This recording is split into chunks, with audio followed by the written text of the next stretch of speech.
मैं आपको बताना चाहता हूं, आज सार्वभौमिक मसीह कलीसिया जो स्थिति में चल रही हैं, जैसा कि हम जानते हैं, मसीह कलीसिया सताई जा रही है, बहुत बुरी तरह सताई जा रही है। और दोस्तों, ऐसे परिस्थितियों में झूठे प्रचारक अपने काम में लगे हैं। झूठे प्रचारक अपने काम में लगे हैं कि कलीसियाओं को किस तरह भटकाए भरमाए। जैसे कि हम जानते हैं,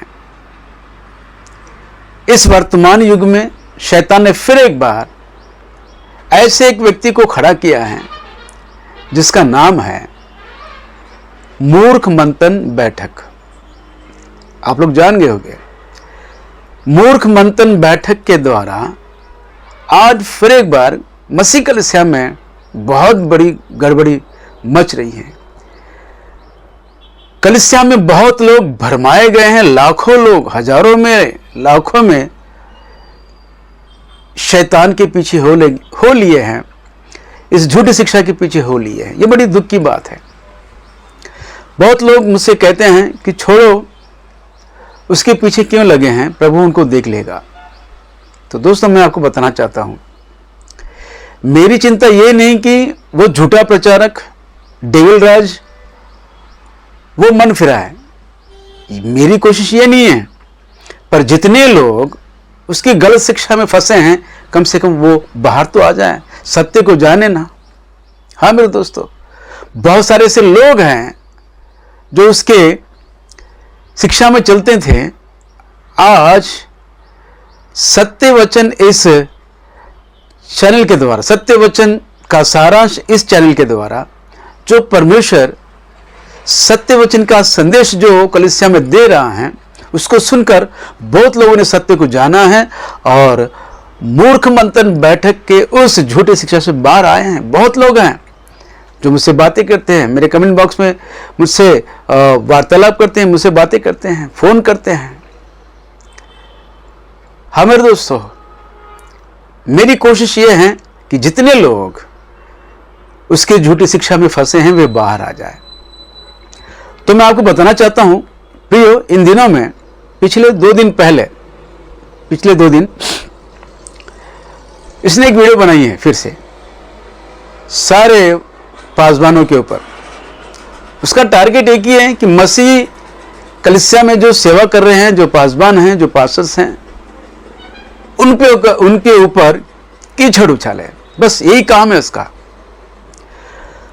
दोस्तों, इन दिनों में 2 दिन पहले मैंने जो वीडियो देखा है, उसका जो टाइटल था, क्या ऐसे स्वर्गदूत आज भी होते हैं, ऐसा एक टाइटल लेकर कम से कम 35 मिनट का वीडियो में अपनी झूठी शिक्षा का प्रदर्शन करते हुए, अपने अति ज्ञान का प्रदर्शन करते हुए, अंत में एक वचन के पास आते हैं। जैसे कि दूसरी कुरिन्थी की पत्री, उसका कंक्लूजन वचन था, कंक्लूजन वचन जो था, दूसरी कुरिन्थी की पत्री उसका 11 अध्याय, दूसरी कुरिन्थी की पत्री उसका 11 अध्याय, और इसका जो टाइटल था, क्या ऐसे स्वर्गदूत आज भी कलीसिया में होते हैं। इस विषय को समझाते हुए, इस विषय को सिखाते हुए, अपने अति ज्ञान के द्वारा अपने ज्ञान का प्रदर्शन करते हुए, अंत में मसीह कलीसिया में होने वाले प्रभु के दासों पर कीचड़ उछालने के लिए ये जो वचन लिया है, मैं आपको पढ़ के सुनाता हूं। दूसरी कुरिन्थी की पत्री उसका 11 अध्याय और 14 वचन में देखिए, लिखा है, यह कुछ अचंभे की बात नहीं, क्योंकि शैतान आप भी ज्योतिर्मय स्वर्गदूत का रूप धारण करता है। कुछ अचंभे की बात नहीं है कि शैतान भी ज्योतिर्मय स्वर्गदूत का रूप धारण कर लेता है। ये कौन है? तो नीचे जो लिखा है उसको लेकर बोलता है, इसलिए यदि उसके सेवक भी धर्म के सेवकों का रूप धरे तो कोई बड़ी बात नहीं है। इस वचन को लेकर यह बताना चाहता है, यह मूर्ख मंथन वाला दुष्ट व्यक्ति, निकृष्ट, नीच और तुच्छ व्यक्ति सारे सार्वभौमिक मसीह कलीसिया में होने वाले सारे पासबानों पर कीचड़ उछालता है कि आज जितने भी पासबान हैं ये सभी ये वो शैतान के सेवक हैं। शैतान जो ज्योतिर्मय स्वर्गदूत का रूप धारण करते हैं, ये वो शैतान के सेवक हैं जो धर्म के काम करते हैं। इस तरह कीचड़ उछाल रहा है उन पर, मसीह कलीसिया में होने वाले पासबानों पर। कहता है कि आज जितने भी पासबान हैं, जितने भी पास्टर काम कर रहे हैं, वे सभी, अचंभे की बात नहीं है, ये तो शैतान के सेवक हैं। जो धर्म के नाम पर जो सेवा कर रहे हैं, ये दुष्ट शैतान के सेवक हैं। सारी मसीह कलीसिया के पासबानों पर कीचड़ उछाल रहा है। इसका काम एक ही है,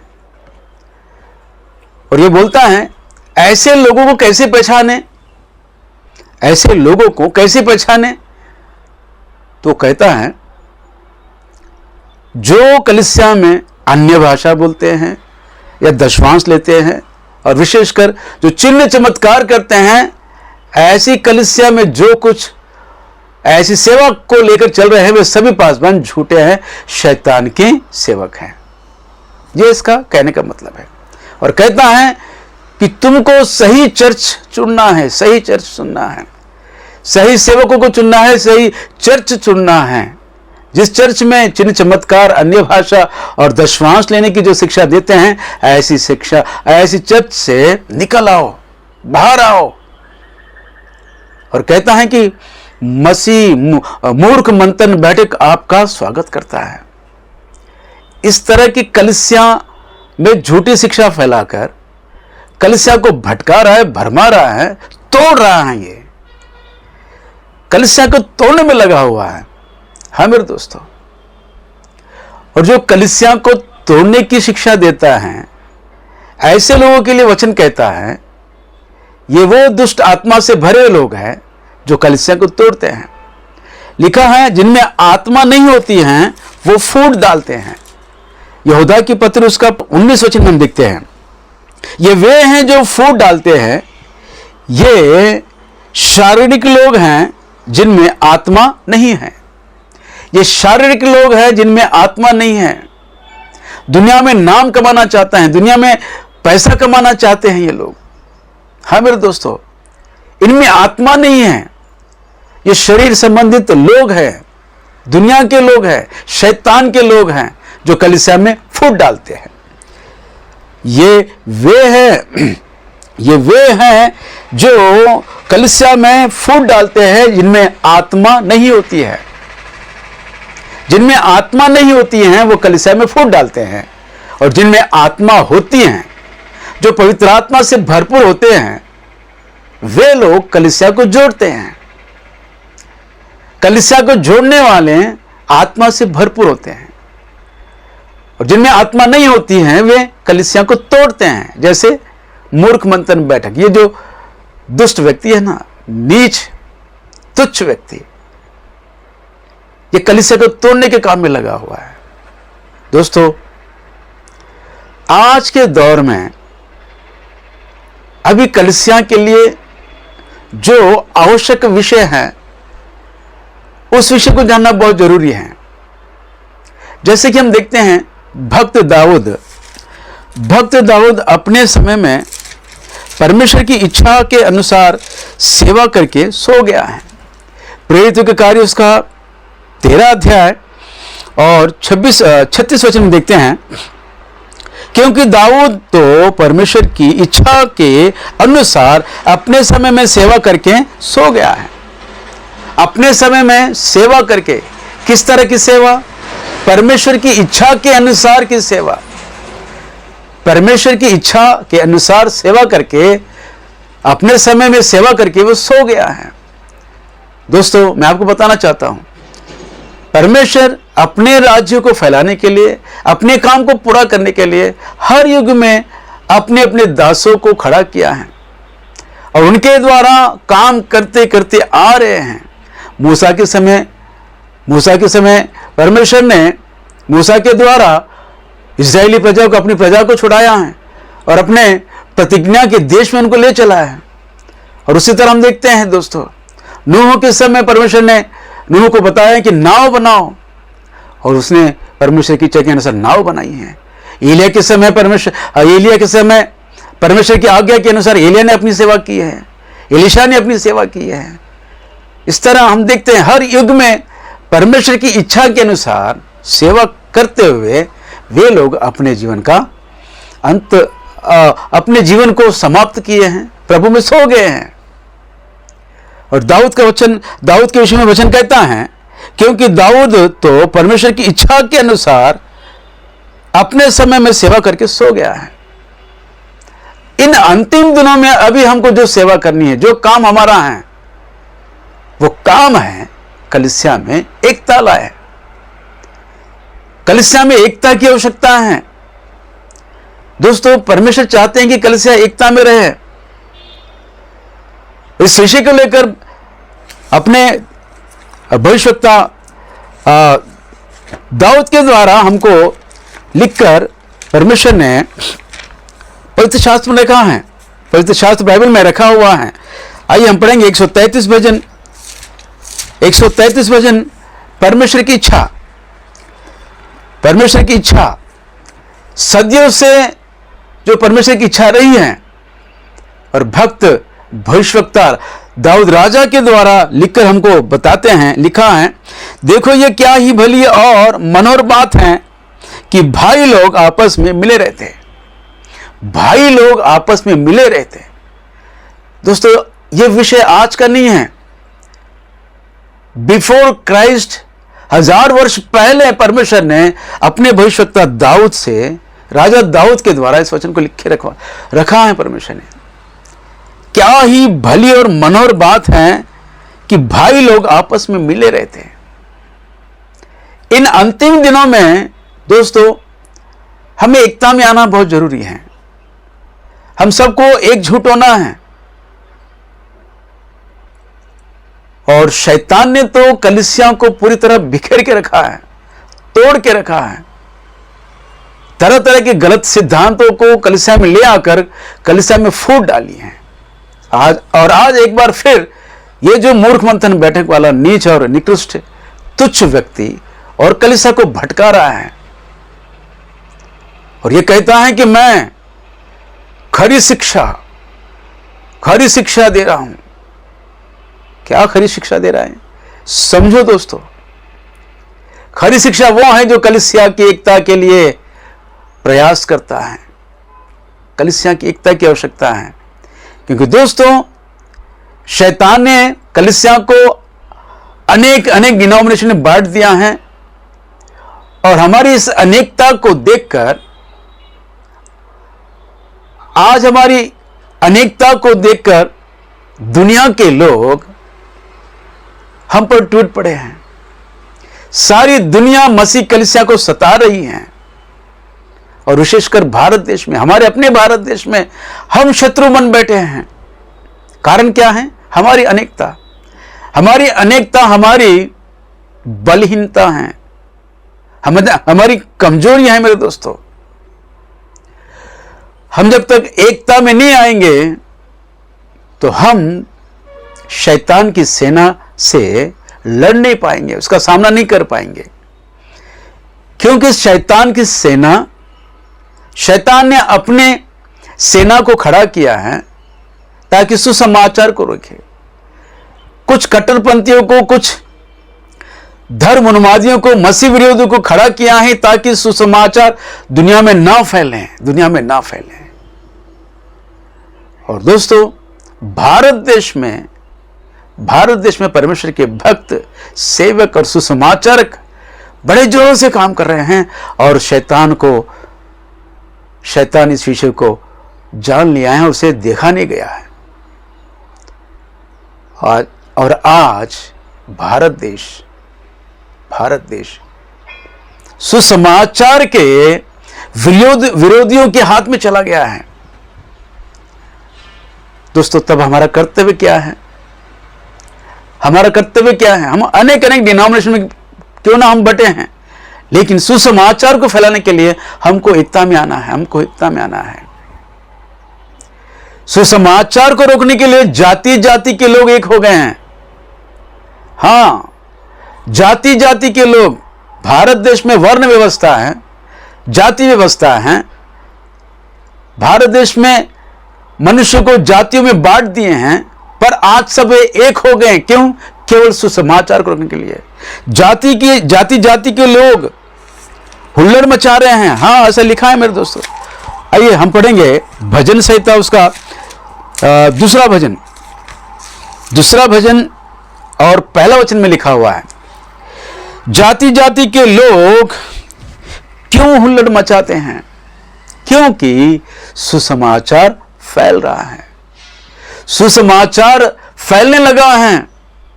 भारत देश में जो सुसमाचार फैल रहा है, शैतान से देखा नहीं गया है, और जाति जाति के लोगों को खड़ा किया है, हुल्लड़ मचा रहे हैं। और देश देश के लोग व्यर्थ बातें क्यों कर रहे हैं? क्यों कर रहे हैं? क्योंकि सुसमाचार फैल रहा है, और शैतान को मालूम है कि इस दुनिया में सुसमाचार फैल जाए तो मेरा अंत तय है। क्योंकि प्रभु यीशु मसीह कहते हैं, यीशु मसीह को चेलों ने पूछा कि इस जगत का अंत कब होगा, तेरा आना और इस जगत का अंत कब होगा? तो यीशु मसीह ने जगत के अंत के विषय में बताया है, सारी दुनिया में सुसमाचार फैल जाए, फैल ना जाए, इस जगत का अंत नहीं होगा।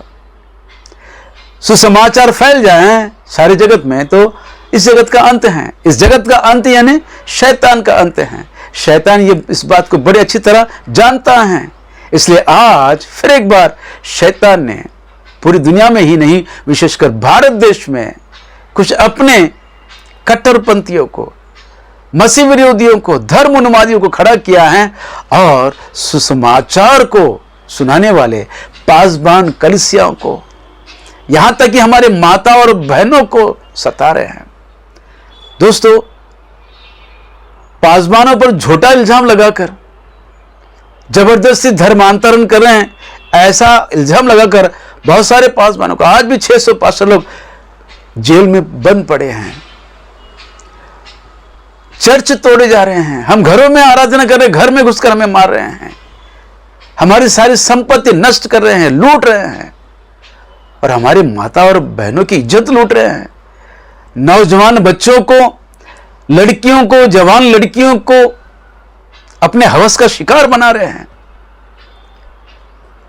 उनको निवस्त्र करके, नौजवान लड़कियों को निवस्त्र करके गली गली घुमाकर, शहर शहर घुमाकर सामूहिक बलात्कार करते हैं, और उनको खत्म भी करते हैं, उनकी हत्या भी करते हैं।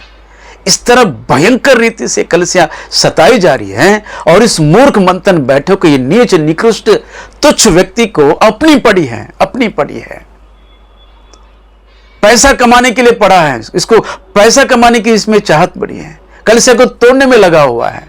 कहता है कि जहां अन्य भाषा और दशवांश की शिक्षा होती है, जहां चिन्ह चमत्कार होती हैं, वहां पर जाना नहीं, बाहर आओ, बाहर आओ, स्वागत है मेरे मूर्ख मंथन बैठक में, स्वागत है आपका। इस तरह कलीसिया को भरमा रहा है। सोचो मेरे दोस्तों, मेरी उन सारे मूर्ख मंथन बैठक में जितने लोग फंसे हैं, उन सबों से मेरा नम्र निवेदन है, सत्य को जानो, सत्य को जानो, सत्य को जानो। जाति जाति के लोग सुसमाचार को रोकने के लिए एक हो गए हैं, सुसमाचार को रोकने के लिए। तो प्रियो, मेरी आप सबों से प्रार्थना है, नम्र निवेदन है कि सुसमाचार को फैलाने के लिए जो हम अनेक अनेक डिनोमिनेशन में बटे हैं, हम एक हो जाए। मैं आपको कहना चाहता हूं, अगर तुम सचमुच परमेश्वर से प्रेम करते हो, परमेश्वर के राज्य को फैलाना चाहते हो, तो एकता में आओ, एकता में आओ। क्योंकि वचन कहता है, देश के राजा और हाकिम मिलकर यहोवा और अभिषिक्त के विरोध में बातें कर रहे हैं, और कहते हैं, दूसरा वचन पढ़ रहा हूं, देखिए, ध्यान दीजिए, भजन संहिता उसका 2 अध्याय 2 वचन, यहोवा और उसके अभिषिक्त के विरुद्ध पृथ्वी के राजा मिलकर और हाकिम आपस में सम्मति करके कहते हैं, क्या कहते हैं कि आओ हम उसके बंधनों को तोड़ डाले और उसके रस्सियों को उस अपने ऊपर से उतार फेंके। आओ आओ उसके बंधनों को तोड़ डाले। प्रभु यीशु मसीह का सुसमाचार, पिता परमेश्वर का प्रेम शैतान के लोगों के लिए बंधन बन गए हैं, बंधन बन गए हैं। और जाति जाति के लोगों को पुकार रहे हैं कि आओ आओ हम सब वो जो बंधन है, जो प्रेम का बंधन है, वो जो सुसमाचार सुनाकर शैतान के राज्य को नष्ट कर रहे हैं, उसे उतार फेंकें, उन रस्सियों को उतार फेंकें। दोस्तों, शैतान बड़े शक्ति से काम कर रहा है, वो बड़े तेजी से काम कर रहा है। आपको समझना है, आपको समझना है, आपको हम सबको समझना है कि इन अंतिम दिनों में हमें क्या करना है। हमें करना एक ही है कि हम पहले एकता में आ जाए। हमारे डिनोमिनेशन कितने भी क्यों ना हो, हमारे सिद्धांत कितने भी तरह तरह के क्यों ना हो, पर अभी हमको एकता में आना है। और सुसमाचार को रोकने वाले दुष्ट सेना, शैतान की सेना से हमें संघर्ष है, हमारा संघर्ष है मेरे दोस्तों। और हम संघर्ष जो न्याय के अनुसार करेंगे, व्यवस्था के अनुसार, दोस्तों जो कानून के अनुसार हम करेंगे, संविधान के अनुसार हम करेंगे। हम कानून को अपने हाथ में लेकर नहीं, हम न्याय मांगेंगे, क्योंकि हम भी इस देश के नागरिक हैं। हमारे वोट के द्वारा तुम जीत के आए हो और हम पर यह अत्याचार, ये कैसा न्याय है, ये कैसा अन्याय है। दोस्तों, आइए हम सब मिलकर हम पर जो अन्याय हो रहा है उसके लिए न्याय मांगे और प्रार्थना करें। विशेषकर सभी लोग प्रार्थना में लगे रहें कि कलीसिया एकता में आए और अन्याय के लिए, हम पर जो अन्याय हो रहा है उसके विषय में हम सब एक होकर संघर्ष करें। ऐसी जागृति कलीसिया में आए, हम निरंतर प्रार्थना में लगे रहें। और दोस्तों, मैं आपको बताना चाहता हूं, कोई भी विश्वासी क्यों ना हो, जब भी तुम पर कोई अत्याचार, आक्रमण होता है, तो कानून को अपने हाथ में ना लीजिए, कानून को अपने हाथ में ना लीजिए। कानून के अनुसार ही, संविधान के अनुसार ही हम संघर्ष करेंगे। उसके लिए हमें एकता में आने की बहुत जरूरी है। जय मसीह की, प्रेज द लॉर्ड। आमीन आमीन आमीन।